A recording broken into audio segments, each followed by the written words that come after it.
कामवाली का पहला महीना। दमयंती की दो बहुएं थी, निकिता और रिया, और दोनों ही वर्किंग वुमन थी। पर घर का काम और ऑफिस दोनों साथ में संभालना कितना मुश्किल है, ये तो सिर्फ वर्किंग लेडीज ही जानती है। किसी तरह दोनों देवरानी जिठानी मिलकर ऑफिस और घर संभाल रही थी।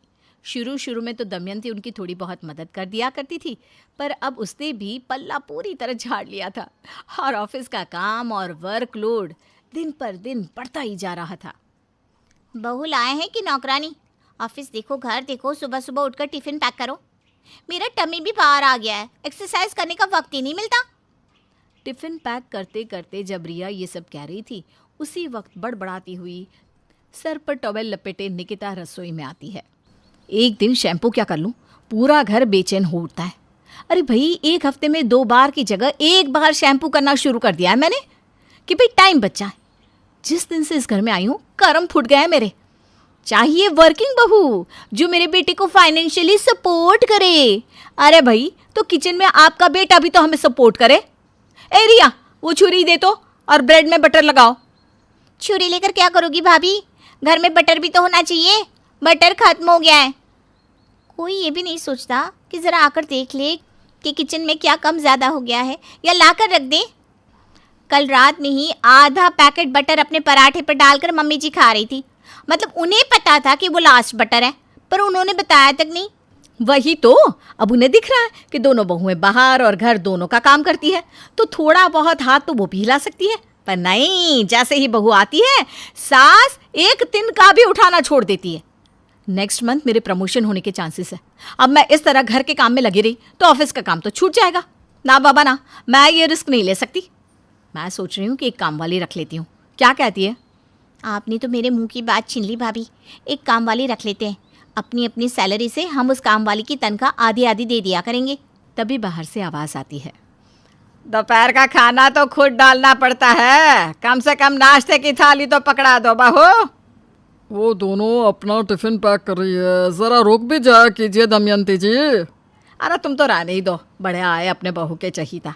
2 बहुएं लाने के बाद भी खुद उठकर खाना लेना पड़ता है मुझे, तो क्या फ़ायदा इन बहुओं का। तभी अपने हाथों में चाय नाश्ता लिए दमयंती की दोनों बहुएं बाहर आती हैं। बोलिए ना भाभी। अरे कोई कुछ बोलो भी, एक दूसरे का चेहरा ही निहारती रहोगी क्या? अब वो माँ जी, हम सोच रहे थे कि एक काम वाली रख लेते हैं। काम वाले का खर्चा तो तुम दोनों के मायके से आएगा ना बहू। मायके से नहीं मम्मी जी, वो हमारे मायके वालों ने जो आपको सोनी सी बहुएं दी है ना, वो देगी तनख्वाह काम वाली की। अगले महीने भाभी का प्रमोशन होने वाला है। प्रमोशन के बाद उनकी सैलरी डबल हो सकती है मम्मी जी, तो थोड़ा कॉम्प्रोमाइज़ तो हमें करना ही पड़ेगा। रख लेते हैं ना एक काम वाली।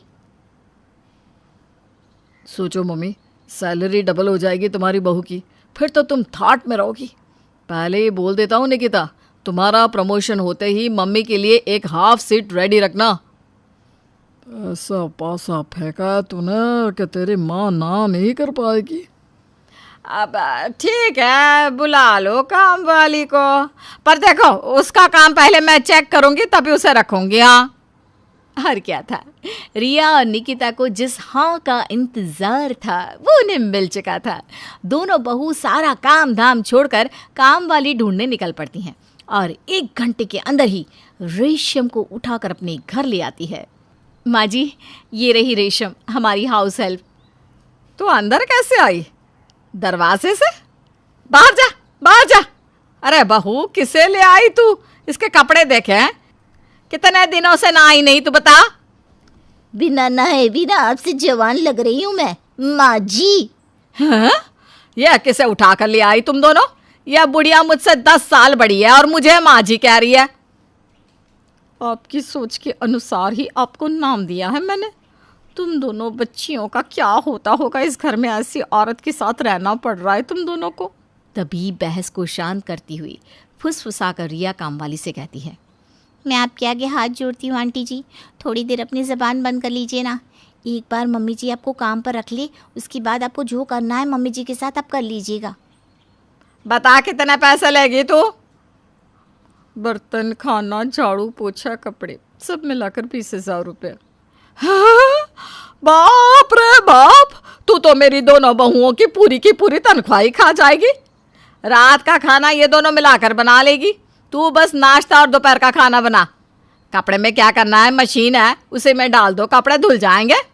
फिर क्या, बस उन्हें छत पर ही तो डालना रहेगा। और हम मुश्किल से 6 लोगों के बर्तन, होते ही कितने हैं, सब मिलाकर 8,000, उससे ऊपर 1 रुपया नहीं दूंगी मैं।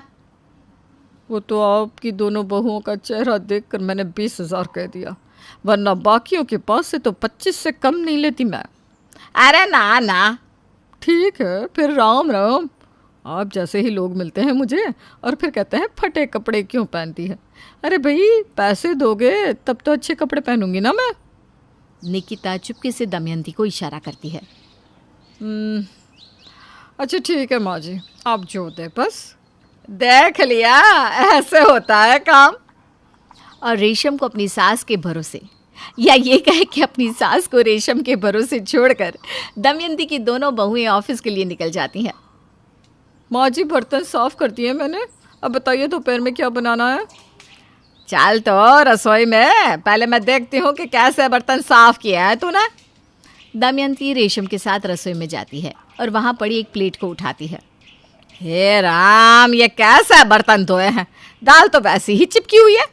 और इस कटोरी को देख, इसमें डिटर्जेंट लगा हुआ है। ऐसे बर्तन में हमें खाना खिलाएगी तो कल के मरते हम आज मर जाएंगे।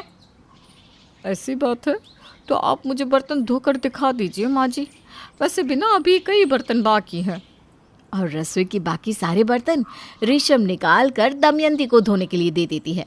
दमयंती सारे बर्तन धोकर रेशम को दिखाती है। देखा, ऐसे साफ होते हैं बर्तन, चमकने लगे ना।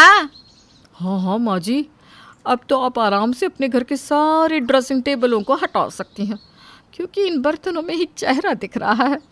अब वैसे आपने बताया नहीं क्या क्या बनाना है। बैंगन का भरता, दाल चावल और एक आलू की सब्जी बना ले।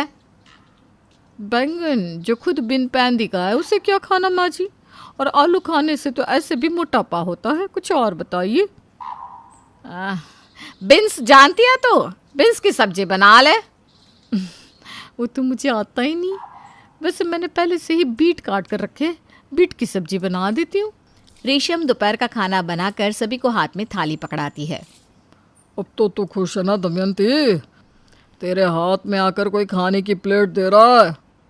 इसके सामने इसकी तारीफ करके इसका सिर मत सुजाओ, ऐसे ही हवा में उड़ती रहती है ये। इसी तरह दिन बीतते जाते हैं और दमयंती और रेशम के बीच में नोक-झोंक चलती ही रहती है। एक हफ्ते बाद, खाना हो गया रेशम, अब जा तू कपड़े देख। कपड़े तो धो दिए मैंने और सुखा भी दिए। जो काम था आज का पूरा हो गया। रात के खाने की बात हुई नहीं थी, तो अब मैं चलती हूँ। अरे नहीं नहीं नहीं, रोक रोक। दमयंती फौरन छत पर जाती है और कपड़े नीचे लेकर आती है। ये देख, ये कपड़े धोए हैं तूने, शर्ट के कॉलर पर दाग तो वैसा का वैसा ही लगा हुआ है। ऐसे जाएंगे मेरे बेटा ऑफिस। और देख, फिर से तूने मेरी नई साड़ी का पल्ला फाड़ दिया। मशीन है, इसका मतलब ये थोड़ी कि सारे कपड़े मशीन में ही धुलेंगे। इन कपड़ों को हाथ से धोना चाहिए। न जाने क्यों मेरी बहू ने तुझे काम पर रख लिया। जरा सा तो काम है, ये तो अकेली मैं ही कर लूँ। तो अब से आप सारा काम अकेले कर लीजिएगा, मैं कल से नहीं आने वाली। गुस्से में रेशम अपना फ़ोन उठाती है और रिया को फ़ोन करती है। 1 मिनट रुकिए भाभी, मैं निकिता भाभी को कॉन्फ्रेंस में लेती हूँ। आप दोनों भाभियाँ मुझे बड़ी इज्जत से इस घर में लेकर आई थी, पर अब ना मुझसे और बर्दाश्त नहीं होगा। आपकी सास तो मेरे सर पर ही बैठी रहती है, मैं यहाँ और काम नहीं कर सकती। अभी काम छोड़कर मत जाओ ना, मैं तुम्हारे आगे हाथ जोड़ती हूँ। फ़ोन स्पीकर पर तो नहीं है ना? नहीं नहीं है। 12 की जगह मैं 13,000 देती हूँ। अब तो ठीक है, रुक जाइए ना आंटी जी, ऐसे मत जाइए। आप दोनों भाभियों को बड़ा मानती हूँ, इसलिए रुक रही हूँ, वरना नहीं रुकती। हाँ, बता देती हूँ। हर 7 दिन में 6ठी बार काम छोड़ते छोड़ते रेशम रुक जाती है। पर आगे कब तक रेशम इस घर में काम करती रह पाएगी, वो तो आगे ही पता चलेगा।